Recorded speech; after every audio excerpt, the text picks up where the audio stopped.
now that we've talked about this shift happening in the world and that, the different formats, there's even, different initiatives right now of doing, major productions that are bringing these stories to not only the internet, but to mainstream media. So I think this is very interesting. But now that we talked about this shift in the world, the natural question becomes, what exactly is drawing people to the Urantia Book? What is it in there?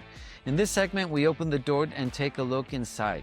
From a vast map of the spiritual universe to a deeper understanding of events like the Lucifer Rebellion and even what happens after death, the book presents ideas that are bold, detailed, and deeply thought-provoking. We're not here to explain everything, just to show you what's on the table and spark the curiosity that might lead you to explore this for yourself. Let's start from the beginning. Right now, a very in vogue topic is disclosure. Everything is disclosure. We're getting these images about aliens and about all this information. But to our account, the disclosure has been here since 1955. So what can you tell us about this disclosure? Okay, so this is a good example of the value of the Urantia Book.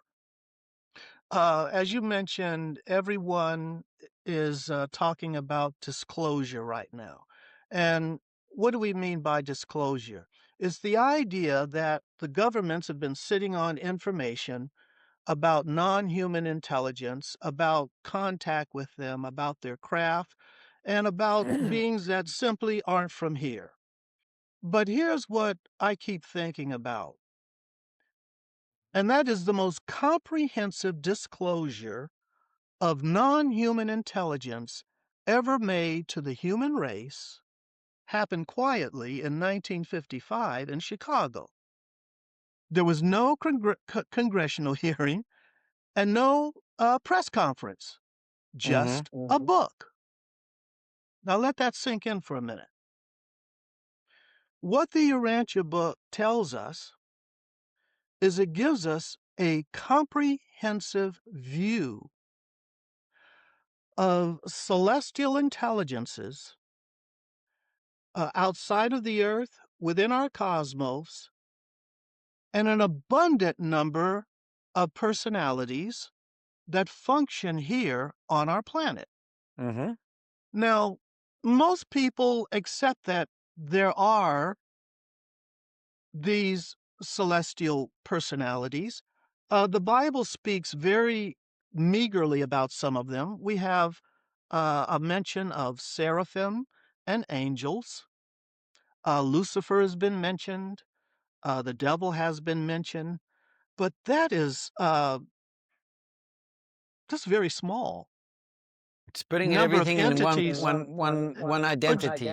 Yeah, and they're just very small.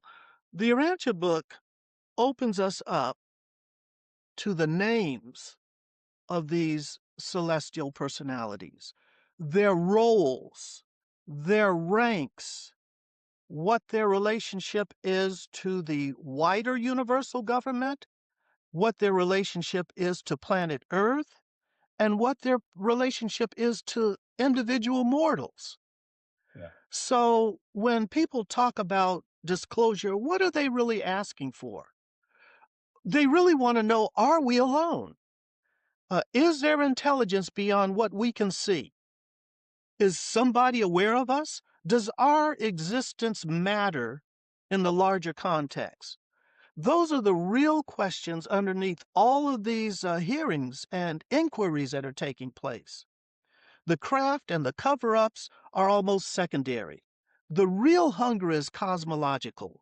We want to know our place in something larger than what we are.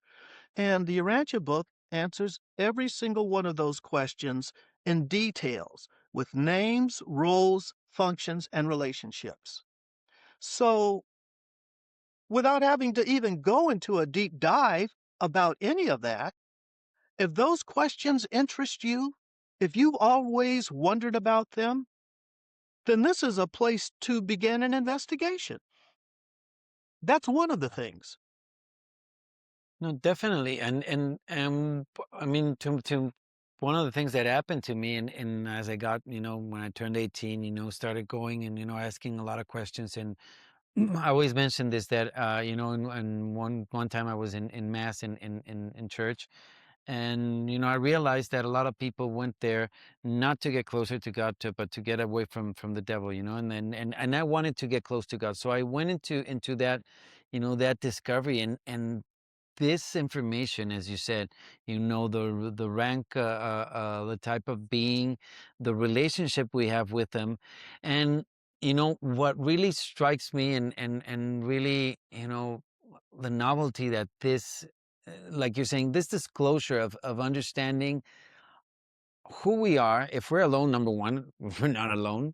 uh where we are, and what is our function, in what capacity do we serve, and do we, work in this universal harmony.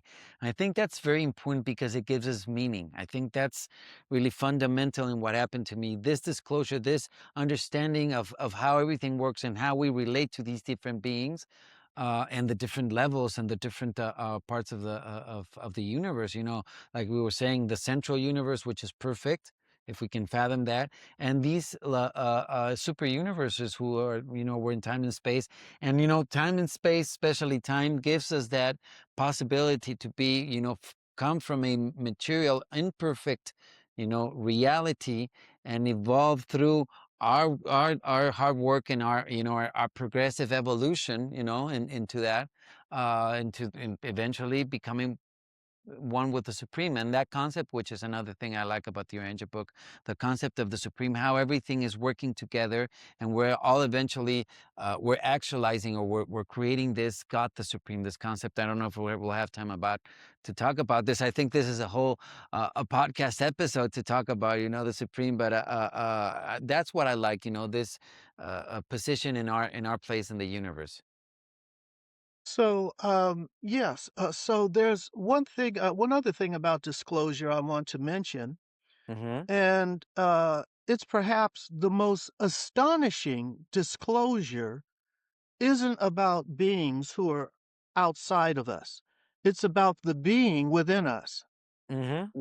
And the Urantia book describes a fragment of God, not in a metaphorical sense, but an actual presence that takes up residence in the mind at the moment that we make our first genuine moral choice as a child. And this most significant non human intelligence is in contact with each of us as individuals. It's not in a government vault somewhere, Mm-mm. it's within us. Now, the Bible has talked about we all have God's Spirit with us, within us, and so forth, but never have we been given such a precise and detailed description of this fragment of God that has been bestowed upon every individual, moral thinking individual of mankind.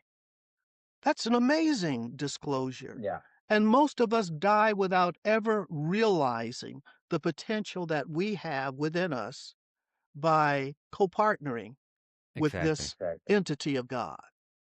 See, so that in and of itself Yeah. has major value and implications for every one of us. Let's move on to another aspect of the Urantia book that makes it deserving of our attention, and that has to do with Jesus himself. Um, Scholars have been trying to unravel and figure out from the fragmented pieces of history, everything that they could grab onto, of what Jesus was doing during those missing years. He is, without question in my mind, the most important individual that has ever walked this planet. And yet we only have approximately 3.5 years of history on him, and that is during his uh, ministry with the apostles, the last 3.5 years of his life. But what Hmm. happened between the age of 12, which the Bible mentions, when he was in the temple, and the age of 30? There's 18 years of missing information about the most important individual that has ever walked the planet. The Urantia book provides a detailed description of his life every single year. Okay? Now, this is the beauty about that portrayal. When you read through it, you get no sense that this is mythological. It sounds like a biographical documentary of the life of an individual.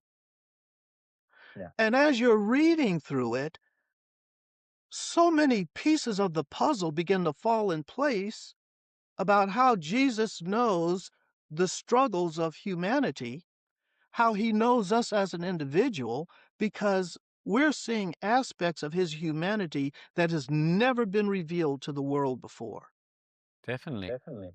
And I grew up as a Christian reading the Bible all of my life, reading the Hmm. Gospels over and over many times, even teaching and lecturing on the Gospel accounts. And I'll tell you, when I read this account of Jesus' life from birth all the way up through the beginning of his ministry with the apostles, it opened, I can understand now Yeah, I can why relate. people fell in love with this man Yeah. Yeah. and why he deserves so much of our attention and our love and our devotion and our allegiance because of the beautiful person that he is and what he became after his resurrection. I've never read anything like this. I've read accounts of what he did in the past through other writings, which seemed kind of mythical and somewhat silly at times, like him performing crazy miracles as a teenager. It just never resonated with me. But this historical way that the master's life is portrayed here is like something you will find nowhere else on this planet. So if you want to know more about Jesus and you're hungering for something else, here's an opportunity for you to do a deeper dive into a place uh, that will leave you with no questions to ask. It covers it. It covers the alpha and omega of Jesus' Exactly. earthly life. It does, and And that's really important, Don. I think this account, as you're saying, if we only know the 3 years of his public ministry, okay, the execution of this ministry, but how did we get there? In any story, you have to have a three acts. And it tells you so much about his relationships, the perils and the struggles, and the humanity, basically, of Jesus, not only the divinity, and the other day I had a podcast with Diane Lebrecq, and we were talking about 'cause she has the like in eras, and he said we had to first find the glorified Jesus. We had to know about that, and what's happening right now, why the time is now, is that we're finding the human Jesus, which we, from reading the Urantia book, know that is very important, because that's our entry point in relating with him. That's where we really see that he came, and that's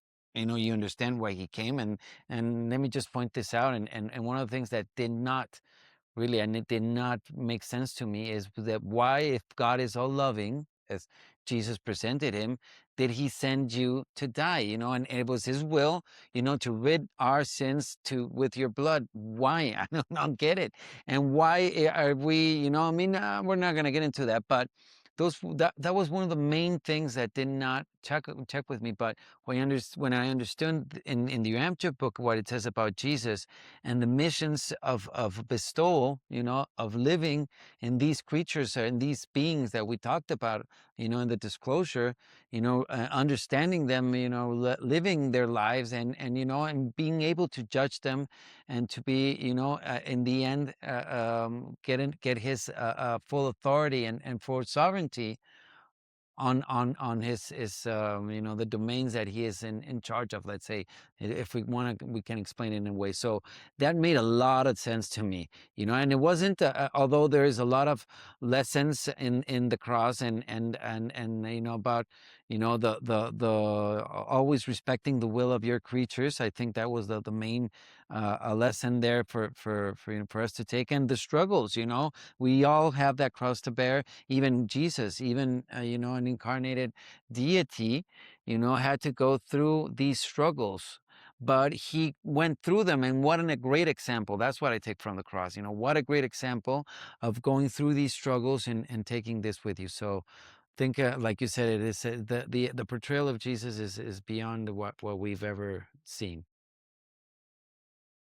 Yeah, and then let's take another thing that is very fascinating. This was something that was very uh, interesting to me and of Mm-hmm. interest to me, and that is why our world is in such dire straits.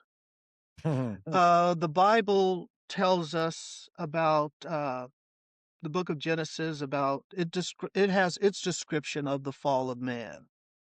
Okay, the book Mm-hmm. of Job gives us a little glimpse into heaven, where it speaks of the sons of God gathering before the throne, and one of these angels makes a challenge to God. Mm-hmm. But we have these fragments. The book of Ezekiel speaks of Lucifer, okay? But there's pieces and fragments here. The Urantia book gives us the full picture of what happened, and it describes the problem of evil and what's known as the Lucifer Rebellion. The Bible tells us that there was a fallen angel that fell due to pride, and this caused war in heaven, which is described in the book of Revelation. But the Urantia book gives us the fully articulated administrative crisis that took place when Lucifer had his declaration of liberty. And it describes that declaration of liberty in detail. It tells us that that adjudication is still in process, and that as a result of that, our world has been quarantined. We're not Mm-hmm. part of the overall celestial circuits that exist between non rebellion planets. So, once you have that description, this begins to contextualize human suffering in a Yeah. way that other religious texts have not quite managed to do. And it doesn't solve the problem of evil uh, philosophically as much as it helps us to see how it operates cosmically and how it will be eventually settled. So when you have that behind the scenes picture of a very expansive and detailed picture of what happened, wow, does that bring so much of our present day problems into focus and why they exist. Yeah. So, you want a detailed explanation of what the Bible only hints at fragmentally? This will give you the whole picture. Yeah. It gives you It all gives you the all different the personalities of the rebellion. And one of the things that I really like about this part is the Lucifer Manifesto.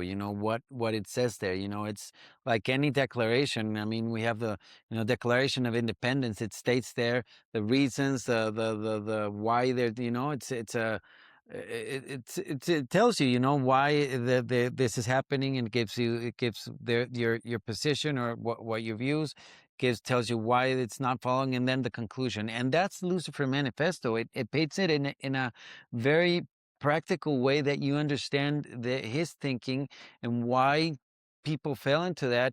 And it's interesting, because